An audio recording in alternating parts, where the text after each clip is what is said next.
Hello and good morning, good afternoon, good evening, depending on what part of the world you're from. I'm your host of the No Purpose Without Love podcast, David Guerreso, where we learn to lead well, live on purpose, and honor God with our lives. Today, I have with me our guest, Miss Jackie Phillips. And Jackie is CEO of Phillips Wellness Enterprises in Riverside, California. She's a highly sought after speaker, best-selling author of 4 books. She's a marathoner, optimal health coach. She inspires audiences of high achievers to enjoy better health through motivational speaking and individual coaching so that they can do what they do best. Jackie has a master's degree in health, physical education, and recreation, and currently teaches wellness classes for foster parents through Riverside Community College. She's a member of the Grove Community Church, where she serves in many capacities. Jackie is also a member of the Riverside Chamber of Commerce, Riverside Lunch Chapter of Team Referral Network, Inland Empire Chapter of Caliph Writers Club, Passionately Speaking, and Christian Business Partners Rancho Cacamonga. Hopefully I said that right.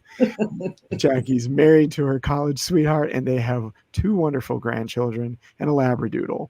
They enjoy travel and any activities with their grandchildren. Welcome to the show, Jackie. It's so good to have you here. Go ahead and introduce yourself and maybe just start with telling us the story of how you got to where you are today. Thank you, David. It's fun to be with you today. And that place where I am a member of Christian Business Partners, which is where I met you, is Rancho Cucamonga. Got it. Cucamonga. Cucamonga. Who would know? It's like, all right, it's just kind of a weird one. Well, it's a delight to be with you today, David. And I wrote my first book, my standalone book, called The Winner in You, 21 Steps to Enhance the Winner in You. And that was in 2018. And in 2018, book was done. It was out. We had the book lunch party. Everything was done. And I was out walking one day and I heard in my headset, write my book. And I immediately went into denial because I'd already written a book. And I felt like my first book, I did tell a little bit of my faith story in that book. And I thought, okay, I did that. And then I automatically went to, well, gosh, what would I write about, God? And I was given a scripture, and the scripture is Romans 7:15. I do not understand what I do, for what I want to do, I do not do, and what I hate, I do. And being the good Christian that I'm not, I did go home and write down everything that was in my head that day, but I didn't do anything. I put it in the drawer and let it sit there. And then all of a sudden, March of 2020 came along, and we all know what happened in March of 2020. We hit the big Q word, quarantined. Mm-hmm. And then I didn't have any more excuses. And again, I heard God say, write my book. Well, what do I write about? Write about faith. Oh my gosh, God, do you know how much I've struggled with my faith? Of course I do, Jackie. I've been there the whole time. Oh yeah, that's right. I remember. Mm-hmm. So that's, my faith has not been it's been an upward climb, which is the title of my second book, An Upward Climb Toward Faith. I was raised by a Christian mother who I can still see in my mind on her knees praying at bedtime. Attended a small Presbyterian church in southwestern Ohio and grew up that way. But I never really knew Jesus during that time. I understood God, but it was like I didn't quite get that there was supposed to be a relationship with Jesus. And then I went to college and I found boys, beer, all those kinds of things. Met the man of my dreams, who's still my husband after 57 years. And he, as soon as we graduated, he went off into the Air Force to flight school. And that was the Vietnam War. And all we did was party hardy because we didn't know what tomorrow was going to bring. Tomorrow could bring his airplane going down in the middle of Laos or Cambodia or Vietnam. He did go to fight that war and had 167 missions over Laos and Cambodia. Came home safely. And but we had decided we didn't want to have children until he came back. I didn't want to be a single parent raising a child. So when he came back, we thought that it'd be a very simple thing to do to make a baby, but it wasn't to be for us. And we were still just going along in this crazy lifestyle, not really doing bad things. We just were far from God, not close to God at all. And then in 1977, I was doing laps at a pool in Zweibrücken, Germany, where we were stationed. And the lifeguard called me to the side of the pool and said, "You have a phone call." I went to the side of the pool, and it was my husband saying that our best friend had just been killed. That's his F4 Phantom flew into a mountain, and he didn't get out on a routine training mission. This was a man like my husband who had a lot of missions over Vietnam, came home safely, and something happened, and he flew into that mountain and never got out. You can imagine, I mean, losing your spouse is horrible to start with. But there Cindy was in a foreign country. We were about 100 miles from where she was. And she didn't know anything. Your spouse, the father of your two small children, your sole provider, all of a sudden gone, just like that. She had so many awful decisions to make. Where would she go to live? Where would she bury Mike? What was going to happen with her life? And the Air Force sent my husband, his name's Dick, to be with Cindy, and I went too. And we stayed with her for a couple of weeks, helped her get ready to go back to the U.S. All those mundane activities, like library books checked out, laundry at the cleaners, all those things that you have to do, the mess of your life that's just kind of sitting out there. But her faith was incredible. We went back to the U.S. with her and her two girls. As I said, they were small, 4 and 7. And the whole time, she just knew that God had a bigger plan. She didn't know what it was, but she was willing to go along with whatever God's plan was, even though she was in horrible pain. So after being with her for 3 weeks, we finally went back to Germany. We're on that airplane looking at each other and going, we need to go back to church. So we did.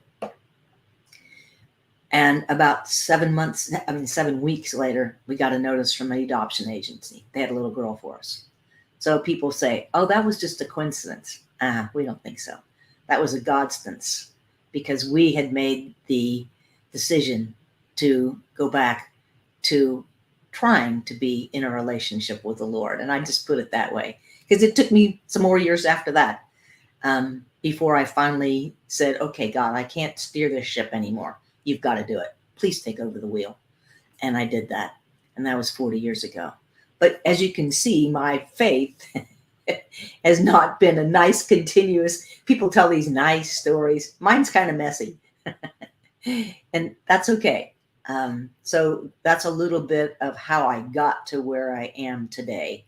And I've written about that story in my book, plus just all the other things that I think people struggle with their faith. Mm-hmm. I think everybody struggles with their faith, but it's not something that we necessarily want to admit. It's like, oh yeah, I have a perfect relationship with God. Everything's perfect. I'm step and step. You're shaking your head. No, we don't, do we? No, not at all. So somebody just said, thanks for sharing. So I know that what you've already said has resonated with some.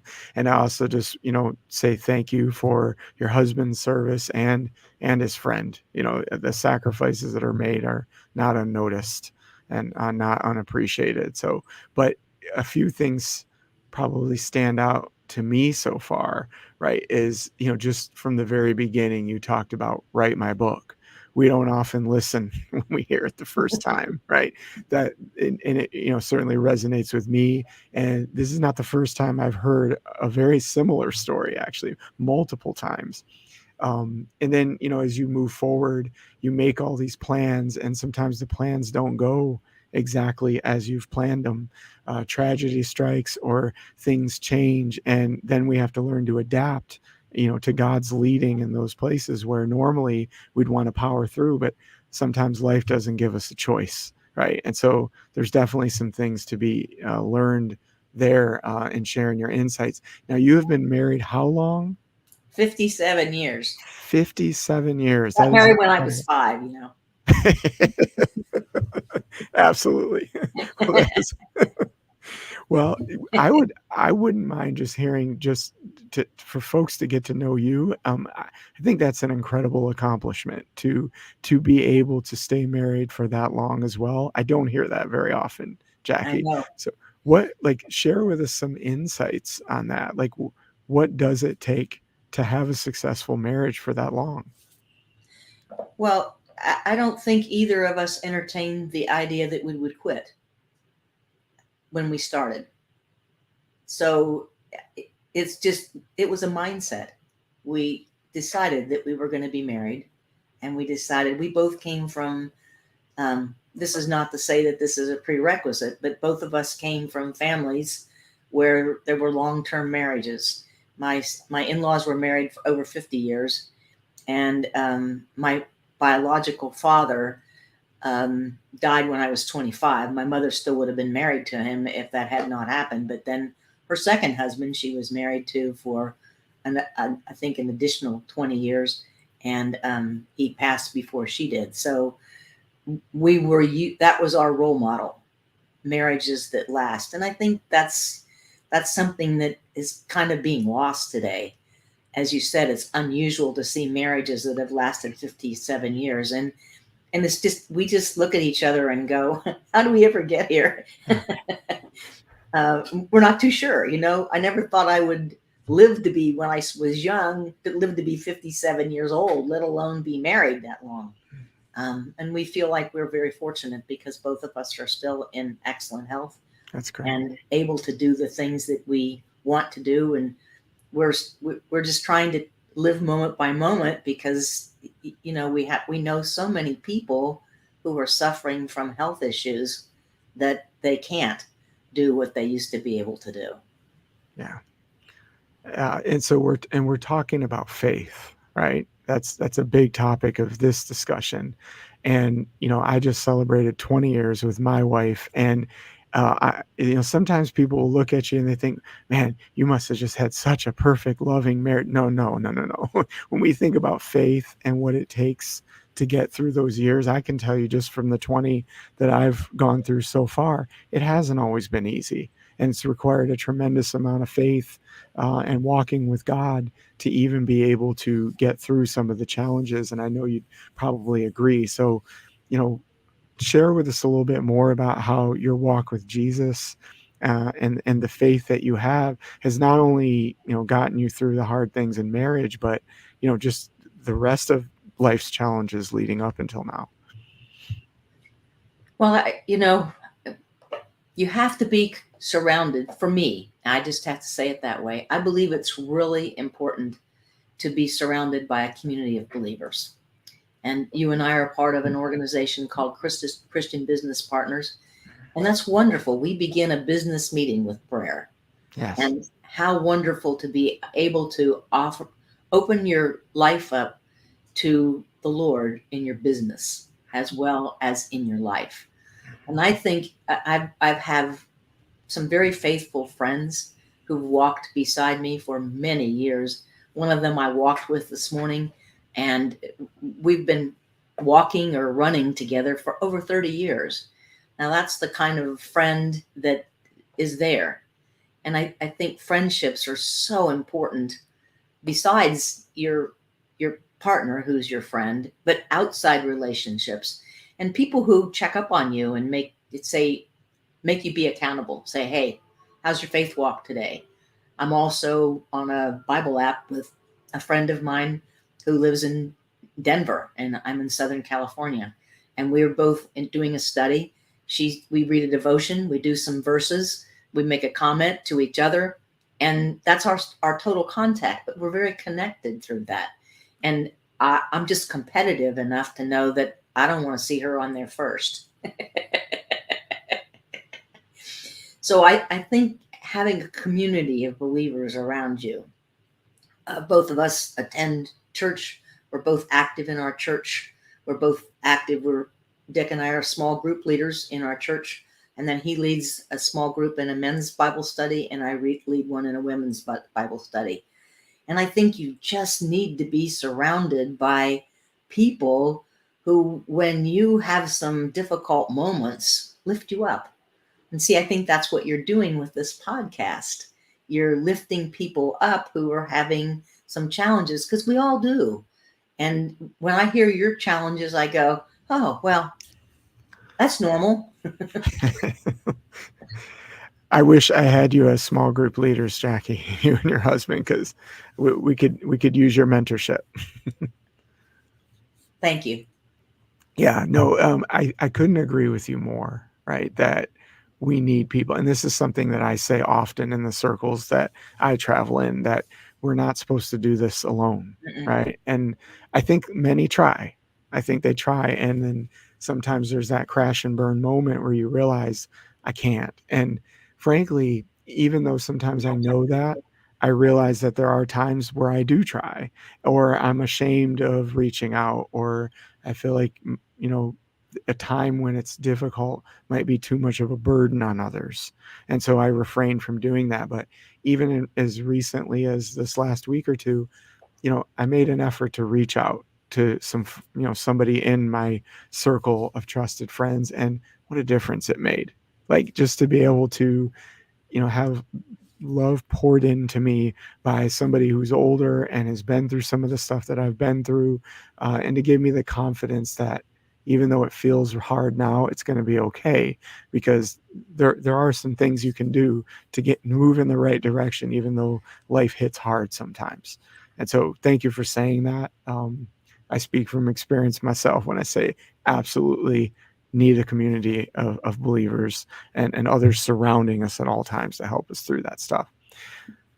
Well, Solomon was supposedly the wisest man that ever lived. And he Yes, tells us in Ecclesiastics, two are better than one. absolutely. And I just believe that we're designed to be in community, Christian Yes, community, because we build each other up.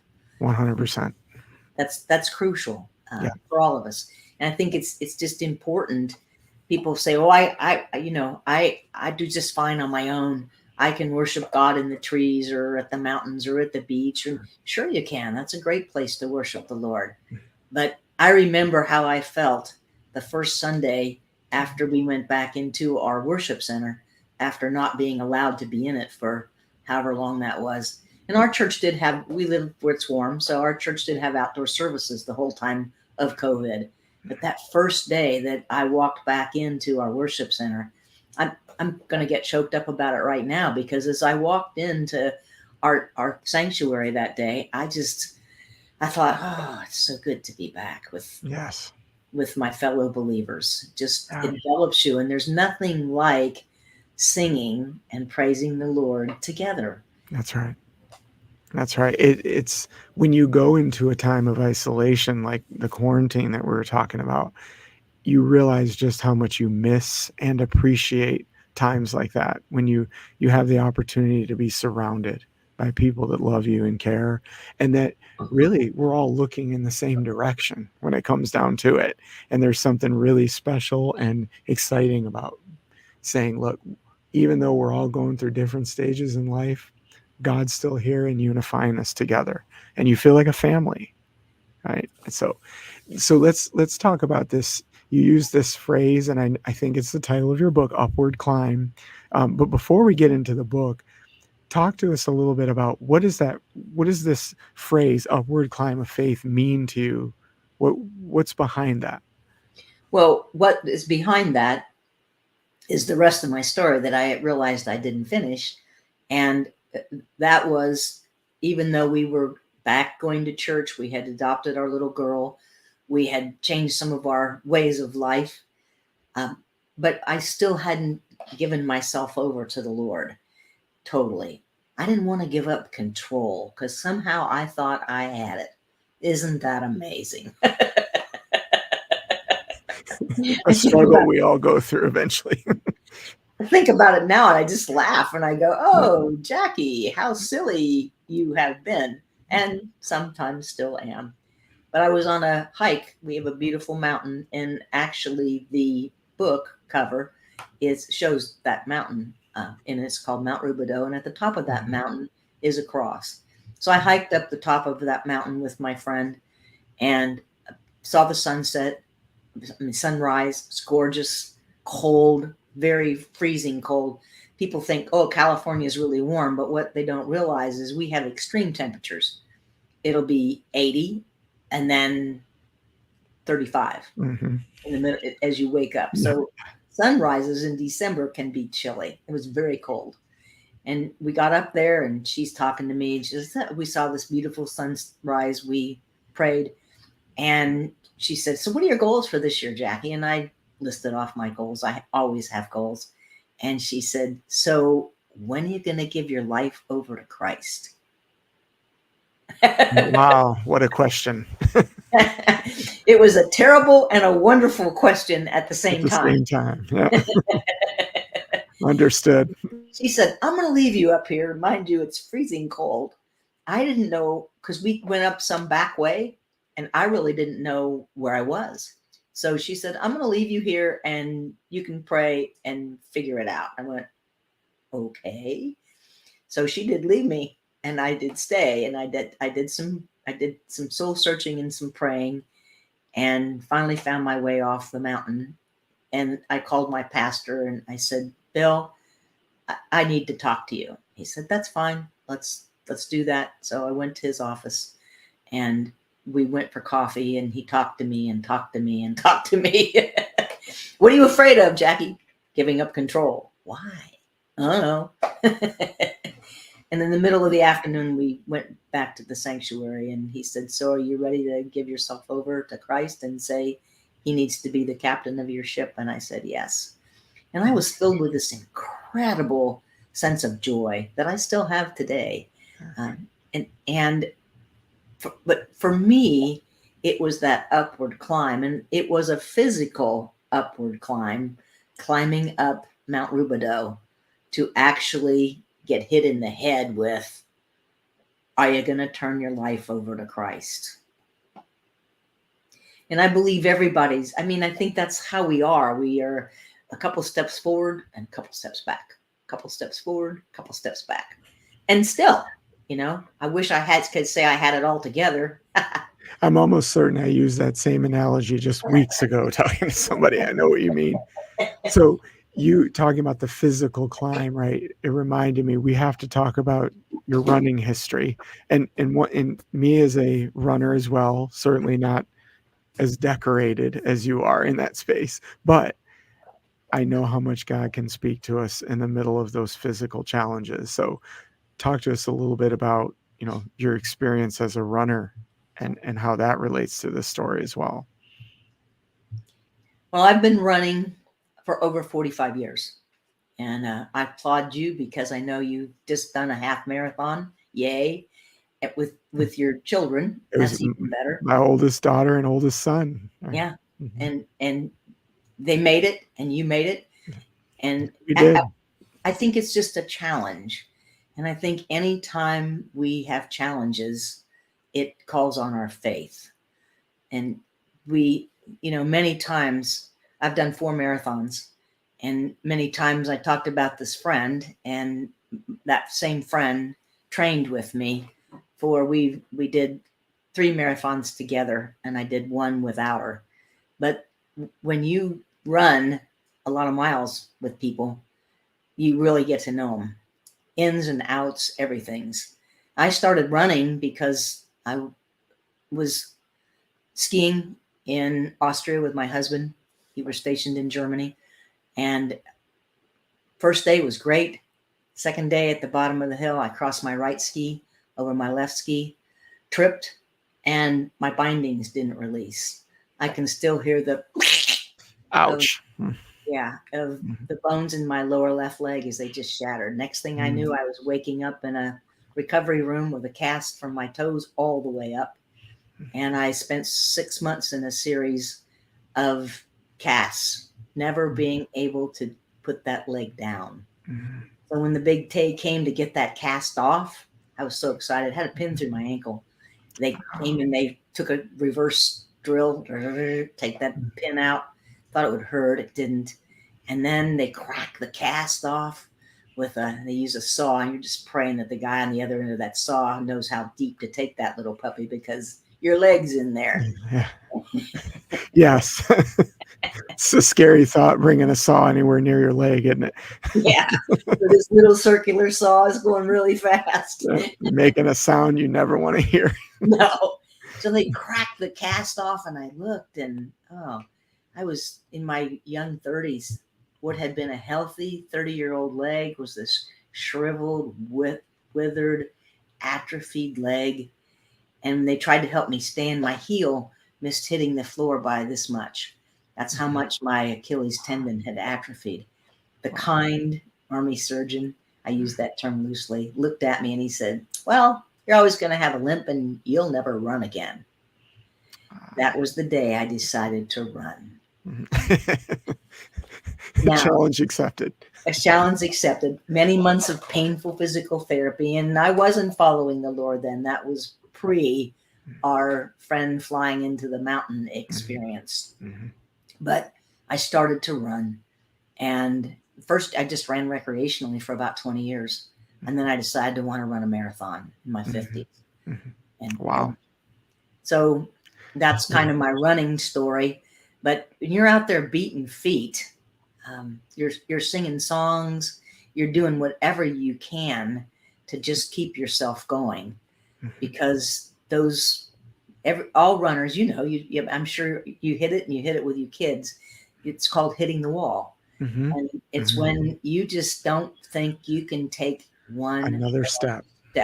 I know exactly what that feels like, Jackie. And it blew my mind. I didn't even know that was possible.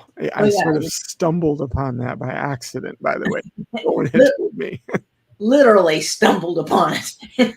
Quite literally. You're right. So we would sing to each other. And I had the great privilege training for those marathons of running with my friend's name is Melissa, running together, and she's a woman of deep faith too. And so we just had a no negative policy, and we had some songs that we would sing that when we were just kind of really toughing it out. And we'd begin to pray. And when I run races and see someone that's struggling, I just pray for them, because I know that they're struggling. Yeah. And that's about all you can do. You just say, "Lord, just help that person to step by step." That's everything for me, is step by step. That's right. Which is why I named that book that, Step by Step. The Lord will help them to walk through those steps. Now, that's not saying you can't, you cannot train. You have to train. That's important. That's your job. That's right. I always laugh and say, not even God can steer a parked car. You've got to put it in gear. Right. Absolutely. Just listening to you talk reminds me of when I did a different half marathon, not the one that we had just talked about, but I had got to the last mile or two and I didn't feel like I could go any further. And just as I'm starting to feel like I want to quit, there's this giant hill that I could not see the end of in front of me. And I'm like, what am I going to do? And I'm praying at this point, because I'm like, how am I going to make it? And this song comes on my MP3 player. I don't remember the artist or the name of the song, but it just started with, "This is only a mountain." And so you can see where that's going. The song is what propelled me up that mountain, and I didn't quit. I made it to the end. But yeah, it's amazing how little prayer, a little song, and a little bit of God's strength can get you through something when you think you can't take your last step. There's still a lot more in you. Yeah, and I can't think of the song, and you wouldn't want me to sing it for you, but it's "Step by step he'll lead me, and I will follow him wherever he will go." That's the verse. Yeah. And we used to sing that. I remember in the Athens marathon, that was my dream marathon, to run the Athens, Greece marathon. Mm-hmm. And my family came, and I had some friends that were there running it with me. And in the middle of the Athens marathon, there's a horrific hill. Mm-hmm. And my daughter was halfway up the hill, and she was there, and she goes, "Come on, Mom, You get at the top of this hill, it's all downhill from here. And it is. Because you run down into Athens, but you hit that about, I don't know, maybe 16 or 17. And that's really not a good place to have that hill. Yeah, right. Is there ever a good time to have a hill? I don't know. So, just a little bit of a shift now. The name of the podcast is No Purpose Without Love, right? And just in the spirit of transparency for our listeners, I always ask my interviewees, like, what are the things you're most passionate about? And interestingly, Jackie said that, we love because God first loved us. That's something that she's passionate about. And she also believes that everybody has a very specific purpose for their lives. And I think it's interesting that you centered on the love, you centered on the purpose, which so much is my heart, right? How love intersects with purpose. So talk to us a little bit about how you see that intersection looking between God's love and the purpose that he has for our lives. Well, I think my life is an example of God's love because even though I was far from God, not following God, He pursued me and He provided for us. He brought us our most dearest person, our daughter. Um, and even though I was rejecting God, I didn't have a use for God. I didn't think I needed God. I was getting along just fine without God. Can't believe I'm saying that now, but it's the way I felt. Have to be honest here. You said the spirit of transparency, Yes. and he pursued me. Um, I'm trying to think of the song that is the goodness of God. There it is.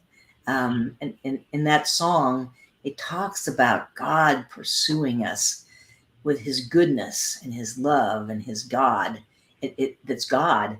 So, you know, we have to be wanting to share that love because it's been given so freely to us.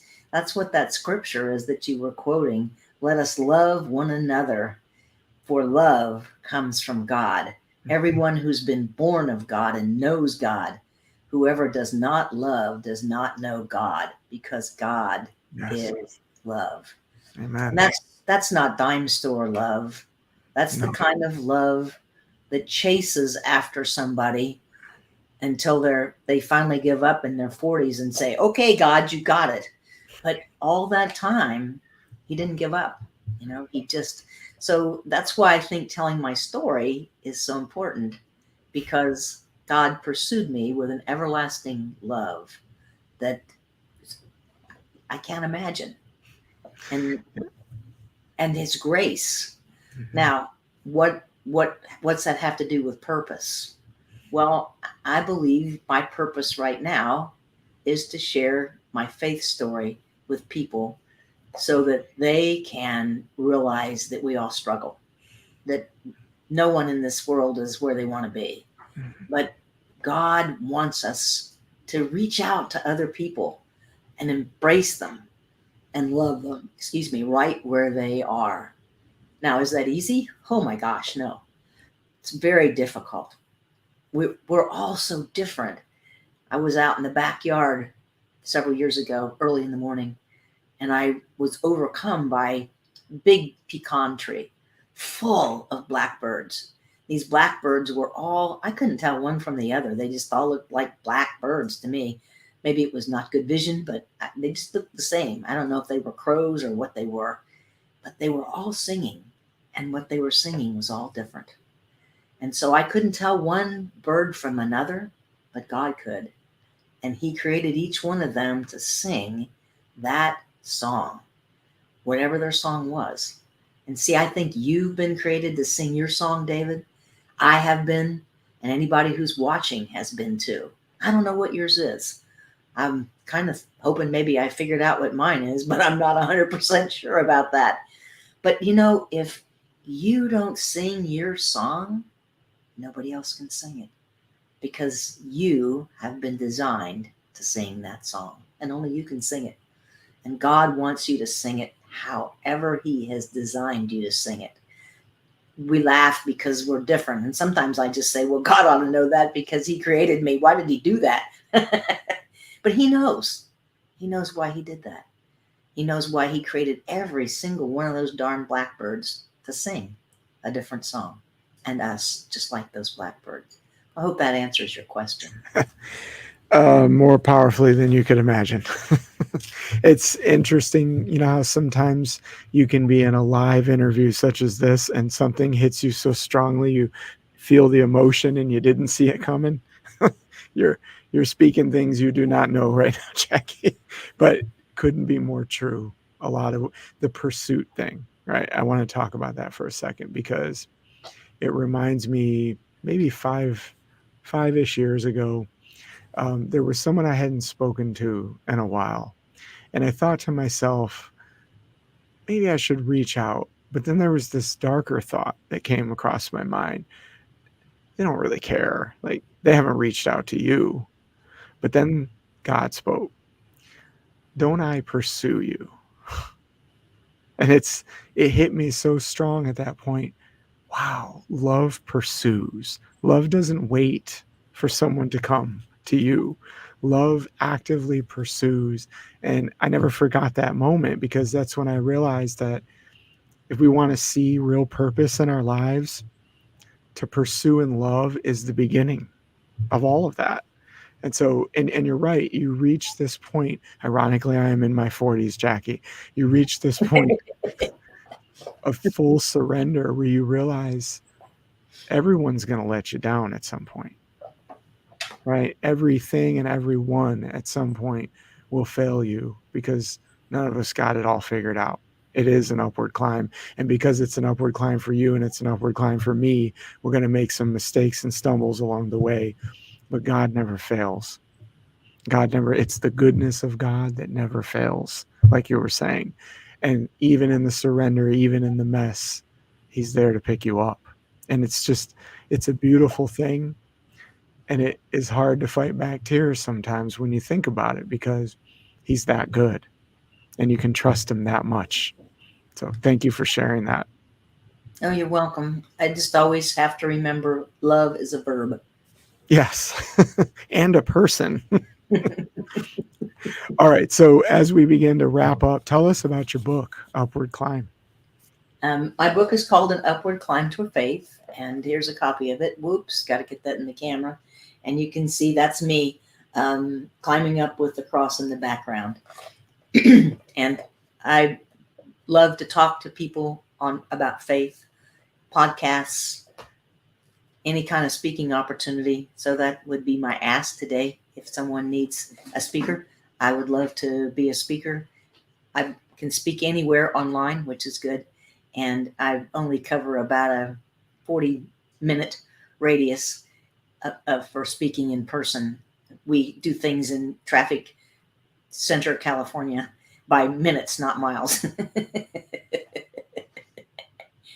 So that book is on Amazon if someone's looking to find it, and it is also on Audible, or I can provide my website has a streaming link where a person can just have it streamed directly to their iPhone from Awe Sound. That's AWESOUND, and all you have to do is click on the link, and it'll get you there. Plus, you can also do some, just there's a couple freebies on there too. Excellent. And so for those listening, we are streaming to LinkedIn, YouTube, and Facebook right now, but this is also going to be published to Spotify and Apple Podcast. The links that Jackie is talking about will be posted in the description of those podcast episodes. And if you're interested in making contact with Jackie, feel free to put it in the comments on any of the social media platforms as well. Jackie, finish with this. What is the ultimate message that you want the listeners to hear today? Faith is an upward climb. Keep climbing. Absolutely. And we will. And God's with you. So thank you so much for joining us today, Jackie. This has been a pleasure. Really enjoyed having this conversation with you. It's been inspiring and has certainly encouraged me today. I've enjoyed being with you today, David. Yeah, you as well. So, for those of you listening, remember, as always, to lead well, live on purpose, and honor God with your life. And thanks for listening. Remember to subscribe if you like the podcast. Have a great day. See you, Jackie.